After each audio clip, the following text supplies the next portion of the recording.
Bonjour à tous, c'est Pastille, j'espère que vous allez bien.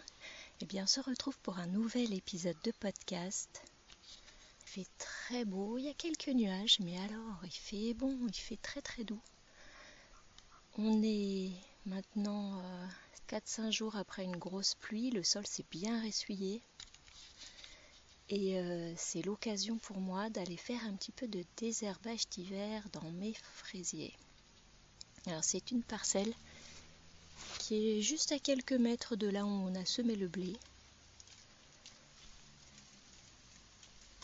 Et dès qu'il y a une petite brise, les feuilles de l'arbre à côté sont en train de tomber. Je ne sais pas si on va les entendre, mais alors, c'est un cerisier. Il a des feuilles toutes dorées qui sont en train de tomber. Alors ces fraisiers, ils ne sont pas totalement désherbés. J'ai une technique qui consiste à accepter des plantes sauvages qui sont assez couvrantes, qui font couvre-sol, de façon à ce que la terre soit toujours bien couverte et que les fraisiers soient en quelque sorte protégés. Ici, on a un problème de fourmis invasives. C'est des fourmis qui s'appellent Tapinoma magnum et qui sont maintenant dans toute la France, même jusqu'à Strasbourg, et qui sont d'origine méditerranéenne à la base, et qui font des fourmilières autour des fraisiers, qui recouvrent les fraises et elles mangent les fraises aussi. Donc c'est quand même des choses assez terribles. Mais j'ai appris avec le temps à faire un peu de diplomatie avec elles. Et je vois que notamment lorsqu'on laisse des petites plantes autour et que la terre n'est pas nue autour des fraisiers, ça les dérange un peu. Elles ont plus de mal à faire leur galerie entre les racines de toutes ces petites plantes-là, qui s'entremêlent, qui sont de tailles différentes, etc., et qui font un bon réseau souterrain. Et si on revient régulièrement gratouiller autour d'elles, eh bien, elles laissent les fraisiers tranquilles. Donc là, c'est ce que je vais faire. Je vais faire un peu de tri encore dans les sauvages pour laisser les petites plantes qui sont utiles et enlever celles qui sont trop vigoureuses. Donc par exemple les touffes de graminées qui risquent de prendre trop de place, ou encore les jeunes fenouils. Les jeunes fenouils qui se sont semés, parce que c'est une plante très belle, le fenouil sauvage, mais au milieu des fraisiers sont trop vigoureux. Également, on a un peu des achillées qui se sont semées. Alors autant elles sont très très bien sur le talus, où elles tiennent le talus, mais dans les fraisiers, non. Et puis voilà, comme ça j'aurai des fraisiers. J'ai aussi des blettes sauvages à cet endroit-là. J'ai de la ciboulette, j'ai un peu de persil, enfin j'ai pas mal de petites choses aussi qui se mangent. Et donc c'est parti, j'ai avec moi simplement une gouge à asperges, très très pratique pour retirer les racines pivotantes des plantes sans abîmer trop de surface de terre. Et puis un seau au cas où je trouverais des cailloux en surnombre ou des petits morceaux de verre. Et c'est parti!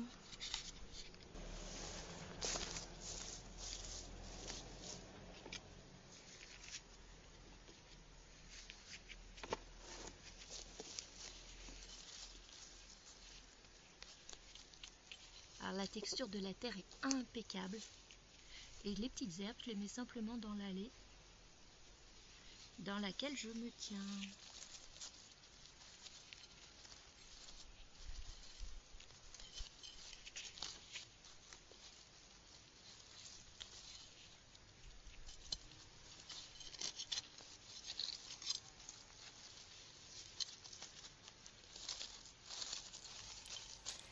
J'interviens avec la voix off pour parler un peu de ce que c'est qu'une bonne structure de sol.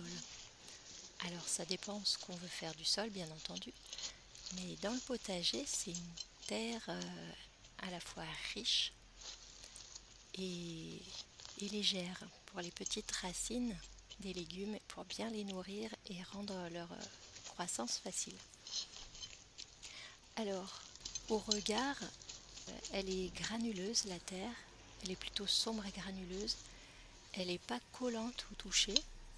Elle ne se coagule pas en choses trop argileuses qui restent collées. Et le compost qu'on y a mis, les feuilles mortes qu'on y a mis, ont été incorporées par les vers de terre et les autres petits animaux qui coupent les feuilles et les matières organiques en tout petits morceaux, puis qui les passent dans leur système digestif pour les faire ressortir en cette matière organique parfaitement invisible et qui est parfaitement incorporée au reste du sol. Et c'est ça qui fait que la structure est riche. Et ensuite, la structure, ça dépend aussi de l'humidité. Donc on a parlé aussi dans les épisodes précédents qu'il fallait que la terre soit ressuyée pour la travailler. Il faut que la terre soit humide, bien entendu, qu'il y ait de l'eau pour les plantes. Mais il faut aussi que l'eau soit parfaitement, elle aussi, incorporée dans chaque petite cellule du sol et qu'il n'y ait pas de stagnation d'eau qui empêcherait l'oxygène, l'air, de circuler dans le sol. Parce que le sol doit être quand même relativement aéré, avec des toutes petites aérations, bien sûr, hein, c'est vraiment une échelle microscopique. Hein, mais on a besoin que le sol ne soit pas complètement imperméable à l'air. Et tout ça, ça fait, voilà, entre l'eau, la matière organique, les argiles et les minéraux présents naturellement dans le sol, et tout ça, et le travail des petites bêtes, tout ça, ça fait une structure de sol impeccable pour le potager. Donc là, c'est ce que j'ai repéré. Une terre ressuyée, bien riche, avec la matière organique bien incorporée. Voilà, structure idéale.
Ça se passe très bien. Alors effectivement, l'activité du sol est là, puisque les vers de terre sont très près de la surface et sont en train de travailler.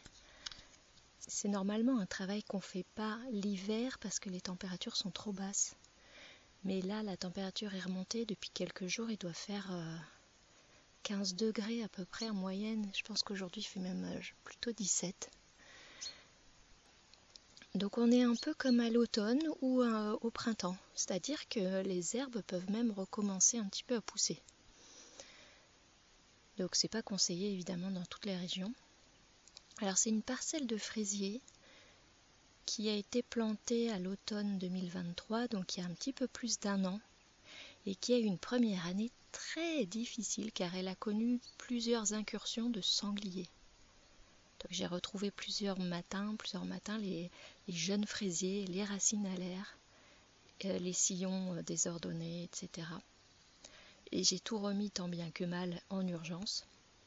C'était pas toujours le bon timing vis-à-vis de la météo et tout ça, mais enfin. Et puis là-dessus, la sécheresse de l'été. Donc ils ont été bien braves jusque-là. Et ils se comportent pas trop mal. Il y en a certains qui ont même fait quelques petits rejets qui ont commencé à se multiplier, à s'étaler. Donc ils vont petit à petit prendre de plus en plus de place dans leur planche, leur petite parcelle. Pour l'instant, ils sont pas encore à touche-touche, loin de là. Et donc il y a pas mal de petites plantes sauvages qui peuvent combler les interstices. Alors j'ai par exemple du mouron, j'ai plusieurs sortes de trèfles, des petits géraniums herbe à Robert, j'ai de la mauve. Alors parmi ceux-là, les mourons je les laisse, je me contente de les coiffer pour les démêler quand ils vont trop sur les fraisiers. Et puis je les coupe, c'est des racines, c'est des tiges qui se cassent toutes seules. Donc juste en tirant un petit peu dessus, en faisant très attention à ne pas arracher les racines, on les taille tout simplement et ils gardent une taille raisonnable.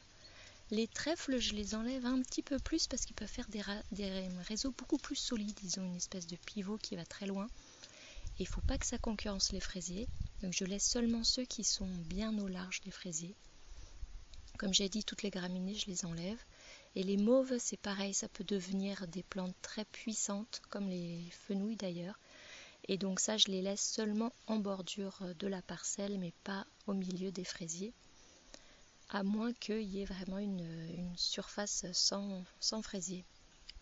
Voilà, donc ça se passe très bien et je continue.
Alors c'est amusant, il y a encore des fraises. Il y en a certaines qui ont presque mûri.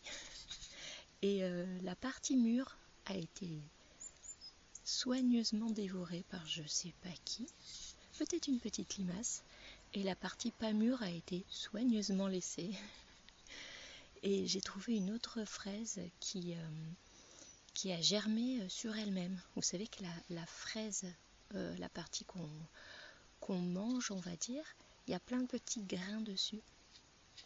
Et ben en fait, ces petits grains-là ont germé sur les vraies graines de la fraise, ont germé, les akènes on les appelle je crois.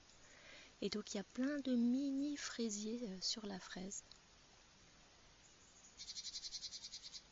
Une petite mésange charbonnière qui nous fait cuit-cuit.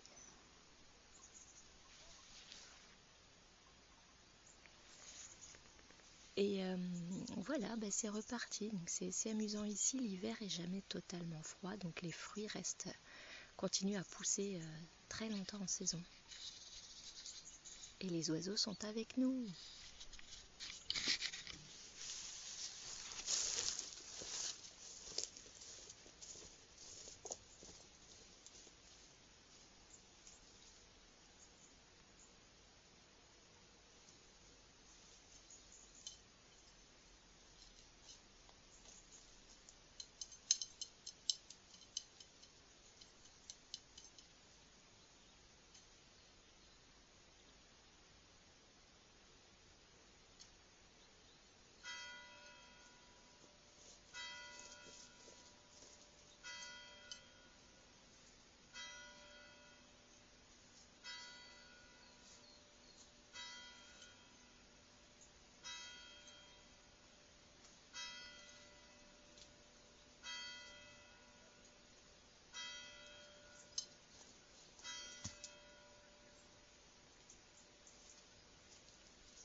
Ok, donc c'est à peu près fait.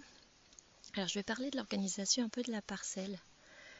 C'est une parcelle qui doit faire 15 mètres carrés, 16 mètres carrés. Il n'y a pas que des fraisiers. Il y a 4 rangs de fraisiers. Et puis après, il y a la moitié qui est inoccupée encore, dans laquelle il y a eu d'autres choses l'année dernière. Pour l'instant, il n'y a plus rien. Et puis, il y avait un rang de persil qui a fait ses graines. Vous savez que le persil, c'est bisannuel. Donc la première année, il pousse que des branches, que des feuilles qu'on peut manger. Et la deuxième année, il fait des graines. Et ensuite, le plant est censé mourir. Alors, il ne meurt pas toujours, surtout dans les contrées où il fait chaud, comme chez moi en Corse. Et donc là, j'ai les quelques pieds de persil qui ont repris, en fait, après avoir fait leurs graines.